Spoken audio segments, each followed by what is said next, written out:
आप सभी का स्वागत है मित्रों। आज सबसे पहले चुनाव के बाद मैं यहां आया हूं, तो आम चुनाव में कर्नाटक की जनता ने हमें 28 में से 17 सीट देकर जो जनादेश दिया है, उसी के कारण आज पूर्ण बहुमत के साथ भारतीय जनता पार्टी की सरकार देश में है और मोदी जी भी प्रधानमंत्री बनकर काम कर रहे हैं। इसलिए मैं आप सबके माध्यम से कर्नाटक की जनता का हृदय से धन्यवाद और अभिवादन करता हूं। आज मेरा यहां आने का मकसद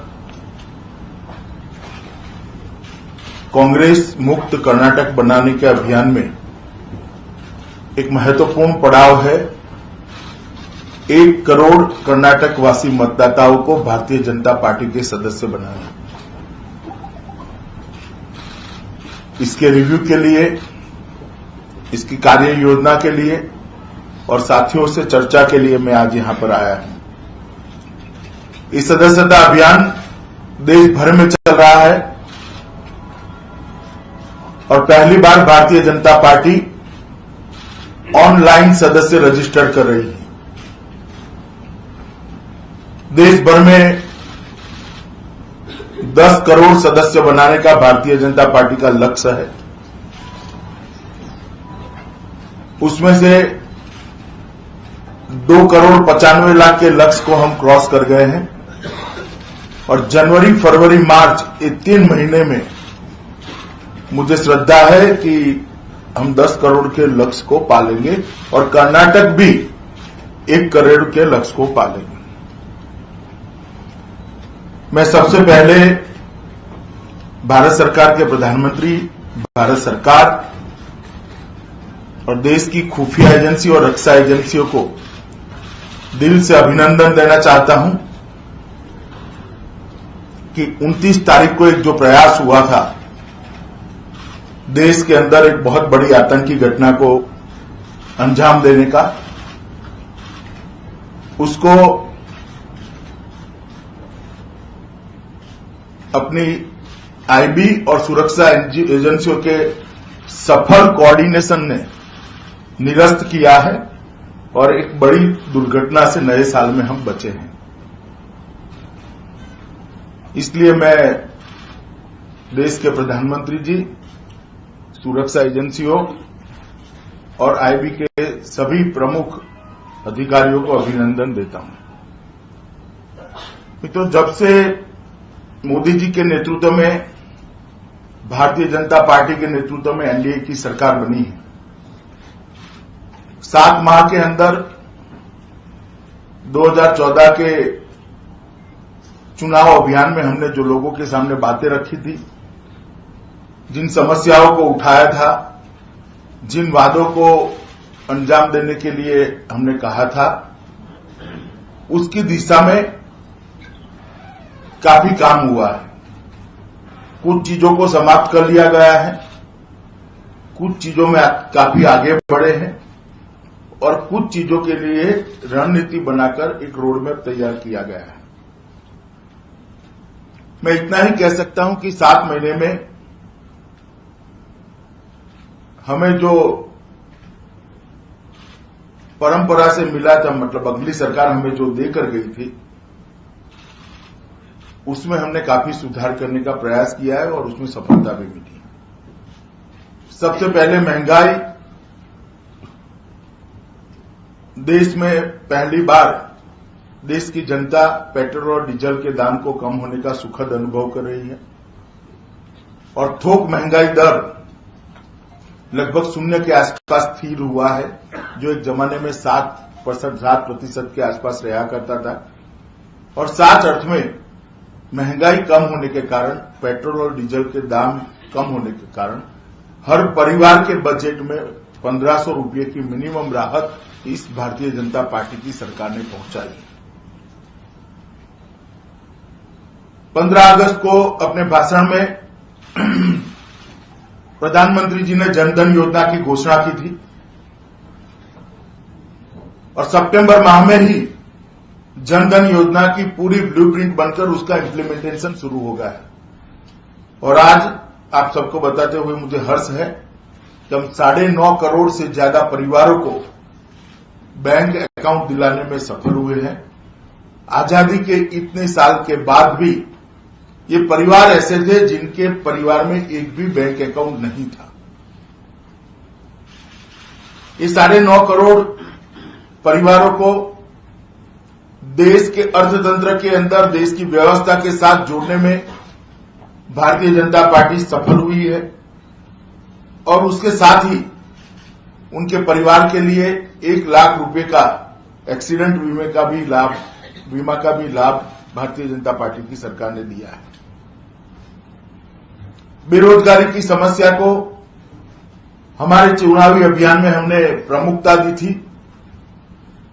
15 अगस्त को प्रधानमंत्री जी ने अपने भाषण के अंदर मेक इन इंडिया योजना की घोषणा की थी, एक विचार रखा था और सितंबर मास में ही 15 अगस्त को विचार रखा और सितंबर मास में ही योजना का टोटल खाका तैयार कर योजना को मूर्त स्वरूप दे दी गया। और मैं मानता हूं कि मेक इन इंडिया योजना आगे बढ़ने के साथ ही देश के करोड़ों बेरोजगार युवाओं के लिए रोजगारी के लिए एक रास्ता प्रशस्त होगा। इसके साथ ही स्किल डेवलपमेंट पर हमने जो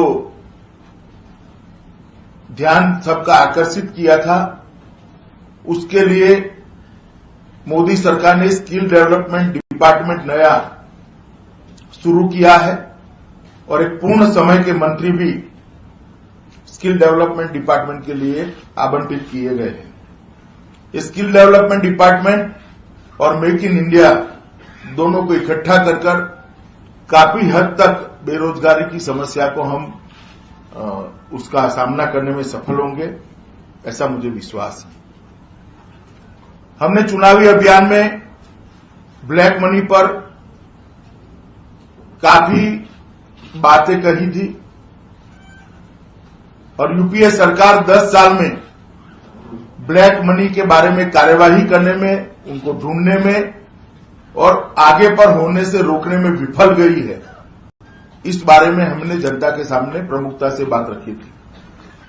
इस सरकार ने बनने के बाद पहली ही कैबिनेट में ब्लैक मनी पर एसआईटी बनाई है और वो एसआईटी ने अपना काम शुरू कर दिया है।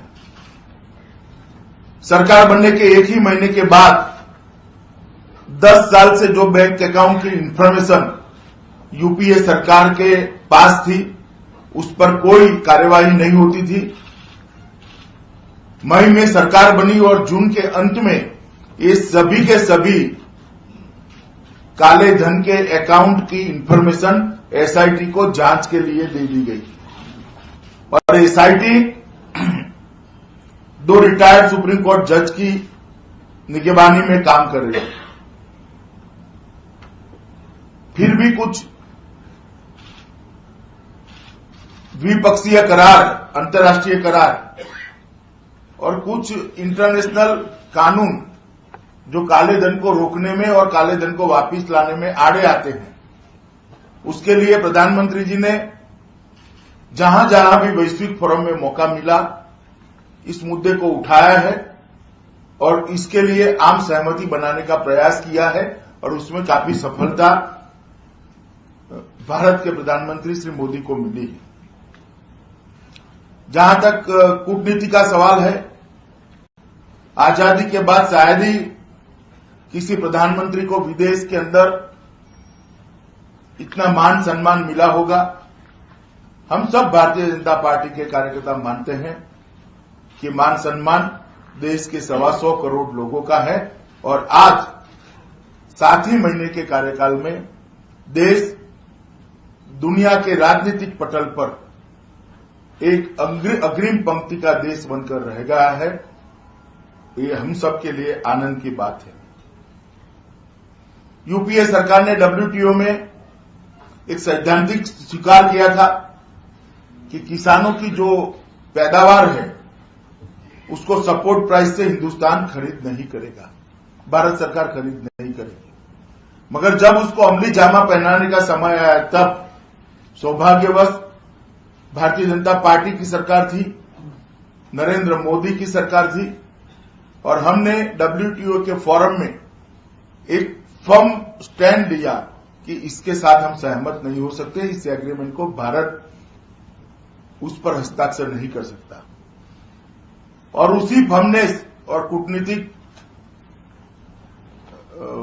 हमारी जो योग्यता थी, इसके कारण इस बात को हम WTO के फोरम में स्वीकार कराने में सफल हुए हैं कि हम अपने किसानों को सपोर्ट प्राइस दे सकते हैं। मैं मानता हूं देश के किसानों के लिए ये बहुत राहत की बात है और बहुत बड़ी बात है। आदर्श ग्राम योजना के तहत सभी सांसद और देश के सभी विधायक एक एक गांव को आदर्श ग्राम के नाते गोद ले, ये योजना प्रधानमंत्री जी ने रखी है और हरेक जिले में कम से कम 5-7 गांव आदर्श बने और उसको देखकर बाकी की योजनाओं की तर्ज पर बाकी गांवों का भी विकास हो, इस दिशा में एक बहुत अच्छी पहल हुई है। यूपीए सरकार पॉलिसी पैरालिसिस से ग्रस्त थी। 150 से ज्यादा मंत्री समूह अलग अलग समस्या के लिए बनाए गए थे। वास्तव में कोई निर्णय नहीं होता था। हर मंत्री अपने मंत्रालय का प्रधानमंत्री था और प्रधानमंत्री को कोई नहीं पूछता था। उसकी जगह आज संविधान के साथ, स्पिरिट के साथ मंत्री अपने मंत्रालय का नेतृत्व कर रहे हैं, हर समस्याओं का समाधान करने का प्रयास कर रहे हैं और प्रधानमंत्री कार्यालय नीति विषयक निर्णयों पर उनका मार्गदर्शन भी कर रहा है। आजादी के तुरंत बाद बना योजना आयोग करीब करीब कालबाह्य हो गया था, मगर उस पर पुनर्विचार करने की किसने पहल नहीं की थी। मोदी सरकार ने उस पर पुनर्विचार करने की शुरुआत की और अब नीति आयोग बनाने का फैसला हुआ है, जिसमें योजना बनाने के स्तर पर भी राज्यों की भागीदारी को बढ़ाया गया है। मैं समझता हूं कि योजना बनाने में राज्यों की भागीदारी से राज्यों की जरूरियातों को योजना में प्रमुखता मिलेगी और योजना सरलता से इंप्लीमेंट हो सके, इस तरह की बनेगी। इस काम ने देश के फेडरल स्ट्रक्चर को, संघीय ढांचे को एक बहुत बड़ी मजबूती देने का काम किया है कि देश के आयोजन में राज्य के मुख्यमंत्री अपना विचार, अपना योगदान, अपनी सक्रिय भूमिका अदा कर पाएंगे। और पहले प्रधानमंत्री और कैबिनेट की एक टीम हुआ करती थी देश के विकास के अंदर लिए, उसकी जगह मोदी जी ने प्रधानमंत्री, उनका मंत्रिमंडल और देश के सभी मुख्यमंत्री ऐसी नई एक टीम इंडिया का कल्पना सबके सामने रखा है और मैं मानता हूं कि उससे आगे आने वाले दिनों में विशेषकर डेवलपमेंट के कामों में बहुत बड़ा फायदा होगा। देश के अंदर 100 नए स्मार्ट सिटी बनाने का भी फैसला हुआ है और उस पर अर्बन डेवलपमेंट डिपार्टमेंट अपने काम की शुरुआत कर चुका है। स्वच्छ भारत अभियान देश की 125 करोड़ जनता के अंदर स्वच्छता के संस्कार की निर्मित तो करता ही है और साथ में धीरे धीरे भारत सरकार, राज्य सरकार और लोकल बॉडीज मिलकर स्वच्छता के आशय को, स्वच्छता के पर्पस को लॉजिकल एंड तक ले जाने की योजना भी त्रिस्तरीय योजना बन रही है। मैं मानता हूं उससे 2019 तक हम स्वच्छ भारत अभियान में काफी सफलता पाएंगे और सालों से जो एक बात देश के लिए थी कि भाई स्वच्छता के लिए हमारी जागरूकता एक जनता के नाते, समाज के नाते कम है, उससे हम बाहर आ पाएंगे। इन सभी चीजों का असर स्वाभाविक रूप से विकास दर पर पहुंचता है। जब हम एनडीए में थे एनडीए का शासन हमने छोड़ा तो 8.6% विकास दर देकर हम गए थे, और जब हमने फिर से यूपीए से लिया तो 4.6% हमें मिला है। 8.6 से 4.6 करने का काम यूपीए सरकार ने 10 साल के अंदर किया है। हमने 3 ही महीने में 4.6 से 5.7% पर विकास दर को पहुंचाने का काम किया है। मैं मानता हूं एक ही क्वार्टर में 1% का विकास दर वृद्धि होना बहुत बड़ी सिद्धि की बात है, और अगले साल के अंत तक हम उसको 6.5% तक पहुंचाने में सफल होंगे, ऐसा हम सबका विश्वास है। गंगा अभियान के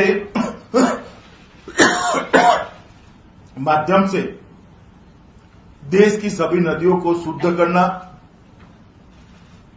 और अविरल और शुद्ध नदी पर्यावरण के लिए और जनजीवन के लिए बहुत महत्वपूर्ण है, उसको भी हमने बहुत गंभीरता से लिया है। रक्षा क्षेत्र के अंदर 10 साल से कोई फैसले लिए नहीं गए थे। सेना के लिए जो आपूर्ति करनी थी उस पर कोई कार्यवाही नहीं हुई थी। 7 महीने के अंदर ही 10 साल से जितने भी रक्षा सौदे पेंडिंग थे, सभी रक्षा सौदों को समाप्त कर उस पर आगे कार्यवाही करने का काम ये मोदी सरकार ने किया है। जब मोदी जी यूएनओ में गए तब उन्होंने एक बात को रखी थी कि योग ये भारत में संशोधित हुआ संवर्धित हुआ एक ऐसा साइंस है जो व्यक्ति को दवाई के बगैर अपना पूरा जीवन व्यतीत करने में सक्षम बना सकता है, और इस विज्ञान को दुनिया के लोग स्वीकार करें तो दवाइयों से मुक्त दुनिया की कल्पना हो सकती है। और बहुत कम समय में देश के 170 से ज्यादा देशों ने इस बात को स्वीकार किया, और उसी का परिणाम है कि 21 जून को पूरा विश्व योग दिन के रूप में मनाएगा।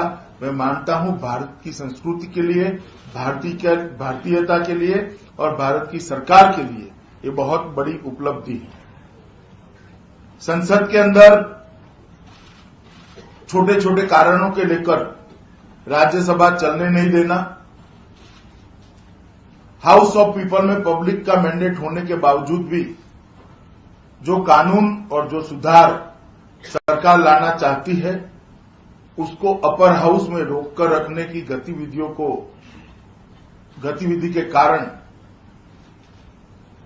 कुछ विरोधियों के मन में ऐसा था कि सुधार अब रुक जाएंगे, मगर सरकार ने सुधारों के लिए दृढ़ निश्चय किया है, पूर्णतया मन बनाया है, किसी भी रुकावट से डेवलपमेंटल प्रोग्राम्स और सुधार की प्रक्रिया रोकेगी नहीं।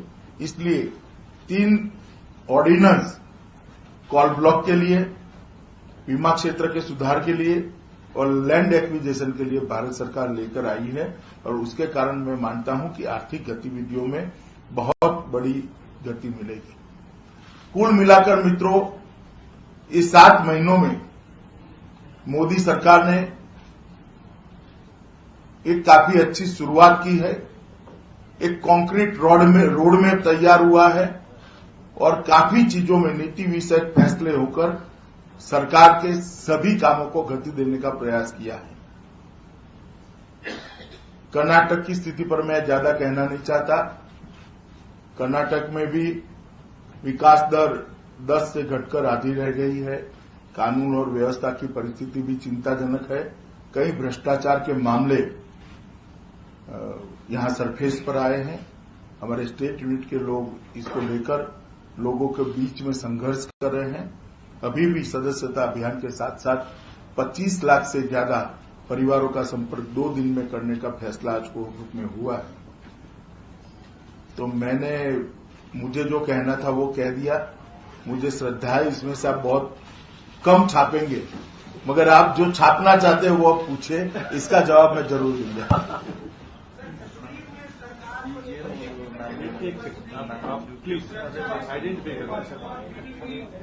चर्चा है कि बीजेपी और पीडीपी मिलकर के सरकार बनाना चाहती है, लेकिन ये भी सच है कि पीडीपी के नेता अलगाववादी नेताओं से भी मुलाकात कर रहे हैं, तो क्या ऐसा संभव है?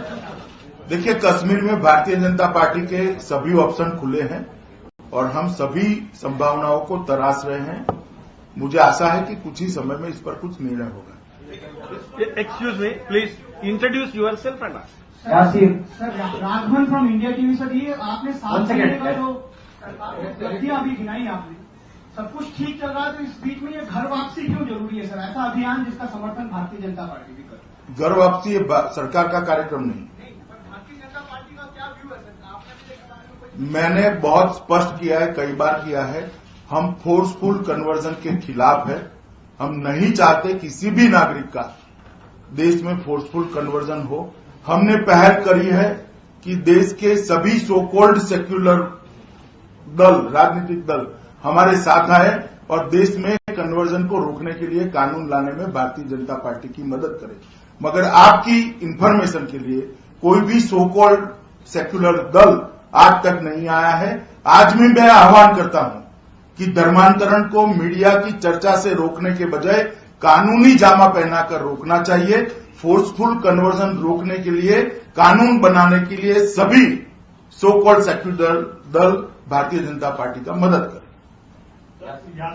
न्यूज नेशन से सर, आपने कहा कि कश्मीर में सारे विकल्प ओपन है, सबसे बातचीत हो रही है। उमर अब्दुल्ला ने साफ कर दिया कि वो बीजेपी के साथ सरकार नहीं बनाएंगे, वहां सिर्फ पीडीपी। आप ऐसा मानते हैं कि उमर अब्दुल्ला आपको सब सच कह देंगे?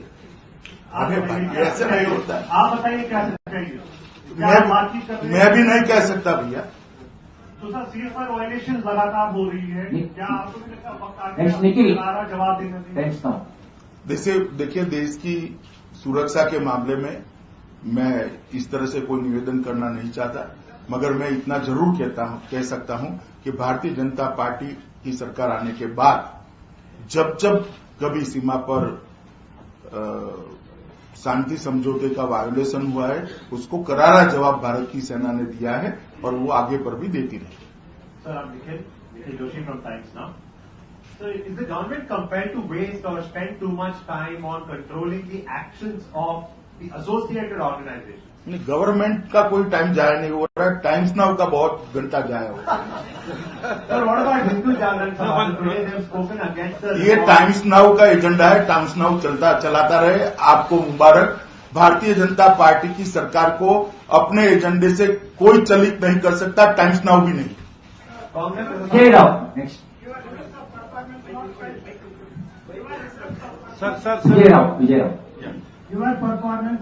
Your results of performance not felt. Despite falling oil prices and good monsoon, the prices of commodities have not come down. ऐसा नहीं है। आप थोक नहीं, आप थोक सूचकांक कॉमन मैन कॉमोडिटी का भी देख लीजिए, उसमें काफी गिरावट है और गुड मॉनसून नहीं है। आपके पास ठीक इन्फॉर्मेशन नहीं है। नहीं, मैं यही कह रहा हूं कि प्राइसेस काफी कम हुई। आप एक बार आंकड़ा देख लीजिए। आपका ईमेल एड्रेस दे देंगे तो मैं भी डिटेल ईमेल कर सकता हूं आपको। निहाल एनडीटीवी। सर, निहाल एनडीटीवी से, जब यूपीए की सरकार थी, आप पर कुछ चार्जेस लगे एनकाउंटर मामले में, आपकी सरकार आई, फिर उसको लेकर के सीबीआई के रोल को लेकर भी बात हुआ। क्या आप उसको ऑटोनॉमी देना चाहते हैं इसलिए कि बीजेपी कांग्रेस के चक्कर में सीबीआई की जो क्रेडिबिलिटी है वो बहुत नीचे गिरी? आपका ज्ञान अति अल्प है। यूपीए की सरकार ने चार्जेस लगाए थे, वो सही है, मगर मुझे जो चार्जेस से मुक्त किया है वो कोर्ट ने किया है, सरकार ने नहीं किया है। कोर्ट ने किया है और कोर्ट किसी सरकार के तहत नहीं चलती, सुप्रीम कोर्ट के तत्वाधान में चलती है और इस मामले में मैं कोई कमेंट नहीं करना चाहता। मेरी पार्टी और मेरे लॉयर करेंगे।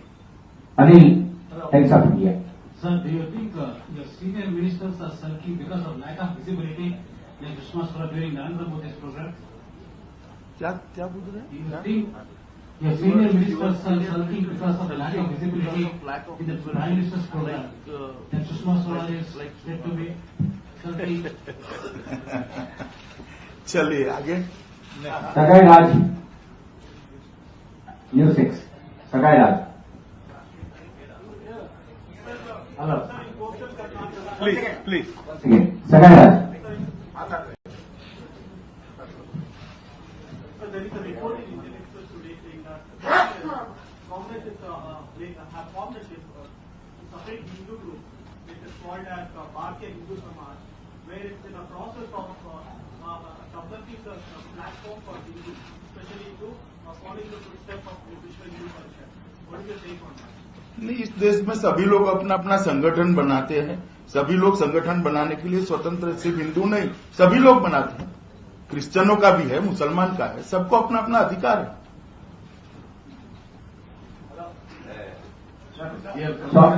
स्वामी कर्नाटका कांग्रेस यूनिट के लीडर आपका आरोप कर दिया है Amit Shah visit is depressing the Congress government. चलिए, इस सर्टिफिकेट के बारे में मुझे कुछ नहीं कहना है। मैं यहाँ सदस्यता अभियान के लिए आया हूँ, मेरे पार्टी के कार्यकर्ताओं के साथ बातचीत करने आया हूँ। Hello once again. Sir, please. Sir I am Venkat Subbavia. Sir, you mentioned corruption in Karnataka. Can you specify one? You told that in Parliament, yes, Congress people are troubling BJP government and all. What your party is doing in Vidhan Sabha recently? Have you advised your people? Tell me two things. नहीं, One, corruption you mentioned. Specifically. हो गया आपका? Yes, thanks. Karnataka assembly में Bharatiya Janata party का जो role है और राज्यसभा में विपक्ष का जो रोल है, दो रोल में बड़ा अंतर है। कर्नाटक विधानसभा में भारतीय जनता पार्टी सरकार के खुद के फैसलों के बारे में मुद्दा उठा रही है, जो उनका राजनीतिक और संवैधानिक अधिकार है। राज्यसभा में जो मुद्दे उठ रहे हैं उससे सरकार का कोई लेन देन नहीं है, ना सरकार का कोई उस पर काम करने का या कोई स्टेप्स लेने का अधिकार बनता है। क्षुल्लक टाइप के पॉलिटिकल इश्यू पर राज्यसभा रुकी हुई है। कर्नाटक में हम जो इश्यू उठा रहे हैं, भारतीय जनता पार्टी जो इश्यू उठा रही है, वो करप्शन के हैं, एडमिनिस्ट्रेशन के हैं और कर्नाटक सरकार को जुड़े हुए हैं। फार्मर्स का इश्यू और उसी के लिए तो असेंबली बनी है। बालाजी नमस्कार। मैं आपसे जानना चाहता हूँ, लॉन्गर इश्यू कि कांग्रेस मुक्त भारत का था, कांग्रेस मुक्त कर्नाटक, क्या लोकतंत्र में विपक्ष के लिए जगह नहीं रहेगा क्या? मैंने बीजेपी इतने सालों से विपक्ष में रहा है और इसी सिलसिले में मैं जानना चाहता हूँ, what is the future and prospects of regional parties and the way BJP is having its plan?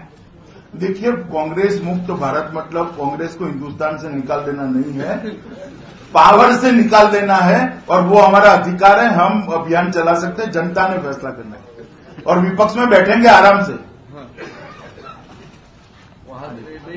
वहां से नहीं निकालेंगे हम। रीजनल पार्टी चलेगी जब तक जनता उनके साथ है। आदिनारायण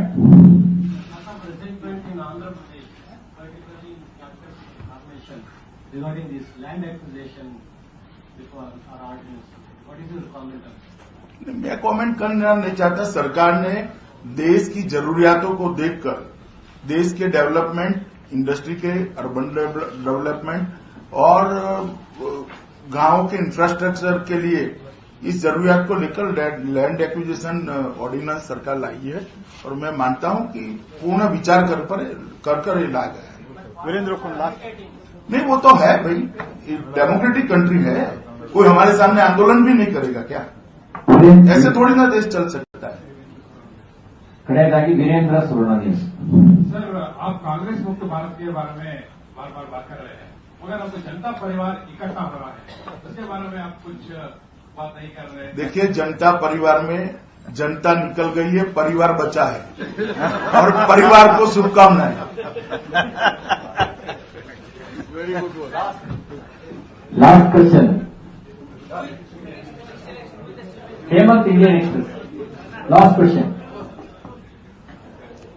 उसके बाद Hello, sir. You have been speaking about corruption, but some time ago, your own party prepared a report about irregularities in account denotification. We haven't heard anything about it. Did you discuss the issue today? And what if you get course of action? Will you be taking prosecution sanction from the government? देखिए, हमारी सरकार के खिलाफ भी जो corruption के मामले आए थे उस पर भारतीय जनता पार्टी ने एक्शन लिया ही था, मगर जब कोर्ट ने सारे मामले निरस्त कर दिए हैं तो मुझे लगता है इस पर ज्यादा चर्चा करने की जरूरत नहीं। सुनिए पूरा सुनिए ना, क्यों जल्दबाजी करते हैं। और बाकी भी फ्यूचर में अगर कोई मामला आता है तो उस पर देश के कानून के हिसाब से जरूर कार्यवाही हो, इसमें किसी को दिक्कत नहीं है भैया।